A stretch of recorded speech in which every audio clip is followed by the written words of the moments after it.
Welcome to my channel. நம்ம இன்றைக்கி என்ன பார்க்க போகிறோன்னா, ஸ்மார்ட் இட்லி தான் எப்படி செய்கிறதுன்னு பார்க்க போகிறோம்.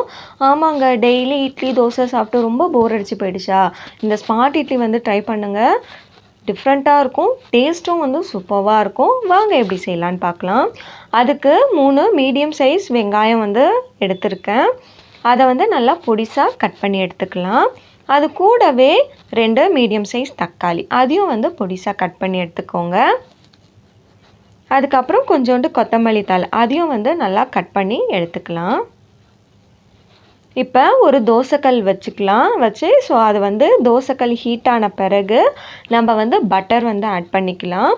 இந்த ஸ்மார்ட் இட்லிக்கு வந்து பட்டர் ஆட் பண்ணி செய்யுங்க ஆயிலை விட. பட்டர் வந்து ஆட் பண்ணி செஞ்சிங்கன்னா டேஸ்ட் வந்து சூப்பராக வரும். இப்போ பட்டர் மெல்ட் ஆன பிறகு நம்ம கட் பண்ணி வச்சுருக்க வெங்காயம், அதையும் ஆட் பண்ணி நல்லா வதக்கி விட்டுக்கலாம். வெங்காயம் நல்லா வதங்கணும்னு அவசியம் இல்லை, அந்த க்ரன்ச்சினஸ் இருந்தால் சூப்பராக இருக்கும். அதனால் ஒரு 2 நிமிஷம் மட்டும் நல்லா வதக்கி விட்டுக்கலாம். இது மாதிரி வதங்கின பிறகு நம்ம கட் பண்ணி வச்சுருக்க தக்காளி, அதையும் ஆட் பண்ணி நல்லா வதக்கி விட்டுக்கோங்க.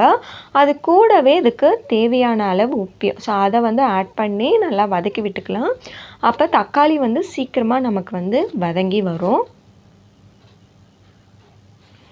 இது மாதிரி நல்லா வதக்கி விட்டுக்கோங்க. இப்போ தக்காளி வெங்காயம்லாம் நல்லா வதங்கின பிறகு இதுக்கு காரத்துக்கேற்ப மிளகாய்த்தூள், நான் வந்து 1 டேபிள் ஸ்பூன் மிளகாய்த்தூள் வந்து ஆட் பண்ணிக்கிறேன். இது கூடவே ஒரு 1/2 டேபிள் ஸ்பூன் வந்து கரம் மசாலா தூள், அதையும் ஆட் பண்ணிவிட்டு நல்லா வதக்கி விட்டுக்கலாம். இது கூட நான் இன்னும் கொஞ்சம் பட்டர் ஆட் பண்ணிக்கிறேன். இந்த பட்டர்லேயே நல்லா வதங்கி வரணும், இதோட பச்சை வாசனைலாம் நல்லா போயிடணும். இப்போ இதெல்லாம் நல்லா வதங்கிடுச்சு. வதங்கின பிறகு இதை வந்து ஒரு 4 பங்காக வந்து நான் வந்து பிரிச்சுக்கிறேன். இது மாதிரி பிரிச்சுட்டு இட்லி மாவு வச்சுருக்கோம் இல்லையா, அந்த இட்லி மாவை வந்து ஒரு கரண்டி எடுத்து இது மேலே அழகாக இது மாதிரி இட்லி மாதிரி ஊற்றிக்கலாம். இதே மாதிரி எல்லா மசாலா மேலேயும் நல்லா ஊற்றிக்கலாம். இது மாதிரி ஊற்றிட்ட பிறகு நம்ம இட்லி பொடி வந்து இருக்கு இல்லையா, அந்த இட்லி பொடியை வந்து கொஞ்சம் எடுத்து இப்படி மலை சாரல் மாதிரி மேலே வந்து நல்லா தூவி விட்டுக்கோங்க. தூவி விட்ட பிறகு கொத்தமல்லி தழை, அதையும் வந்து கொஞ்சம் மேலே நல்லா வந்து தூவி விட்டுக்கலாம். விட்டுட்ட பிறகு இன்னும் கொஞ்சம் பட்டர் ஆட் பண்ணி நல்லா வந்து வேக விட்டுடலாம். இப்போ ஒரு சைடு வெந்த பிறகு நம்ம இன்னொரு சைடு வந்து திருப்பி போட்டுக்கலாம். திருப்பி போட்டு இன்னொரு சைடும் வந்து நல்லா வேக விட்டுக்கோங்க.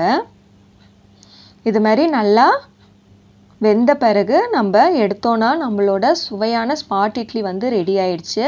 இதுக்கு சாம்பாரும் தேங்காய் சட்னியும் வச்சு சர்வ் பண்ணுங்கள். சூப்பராக இருக்கும் டேஸ்ட்டு. கண்டிப்பாக வந்து உங்கள் வீட்டில் ட்ரை பண்ணி பாருங்கள். டிஃப்ரெண்ட்டான பிரேக்ஃபாஸ்ட்டாக இருக்கும். ட்ரை பண்ணிட்டு எப்படி இருக்குன்னு மறக்காமல் சொல்லுங்கள். வீடியோ பிடிச்சிருந்தா மறக்காமல் லைக் பண்ணுங்கள். இன்னொரு வீடியோவில் பார்க்கலாம். தேங்க்யூ.